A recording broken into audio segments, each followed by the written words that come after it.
ఎవరు చేయిస్తారు? దేవుని మూలంగా పుట్టాల కండిషన్ అది.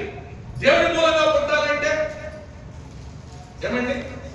అదే మనగా చూడండి 10:9 అదే మనగా యేసు ప్రభు అని నీ నోటితో ఒప్పుకొని ఆయన మృతులలో నుండి తిరిగి లేచాడని నీ హృదయమందు విశ్వసించిన నీవు రక్షించబడతావు. అది రక్షణ అంటే, అది నూతన జన్మను దేవుని మూలంగా పుట్టడం అంటే. అందుకే ఒకసారి పుడితే 2 మరణాలు ఉన్నాయి, 2 సార్లు పుడితే ఒకే మరణం ఉంది. నువ్వు 2 సార్లు పుట్టావా, ఒకసారి పుట్టావా, ఒకసారి ఆలోచించాలి. అది దేవుని మూలంగా పుట్టిన వారందరూ లోకాన్ని జయిస్తారు. ఆ లోకంలో జయించాలంటే విశ్వాసం అవసరం మనకు. అలాంటి విశ్వాసం మనకు కావాలి. అలాంటి విశ్వాసం అందుకే ఆయన నమ్మదగిన వాడని పాడబడాడు. ఆయన నమ్మదగిన దేవుడు. అందుకే నమ్మదగిన దేవా నిన్న నేడు నిరతము. ఆయన నమ్మదగిన దేవుడు. నిన్న నేడు నిరంతరం ఏకరీతిగా ఉంటాడు.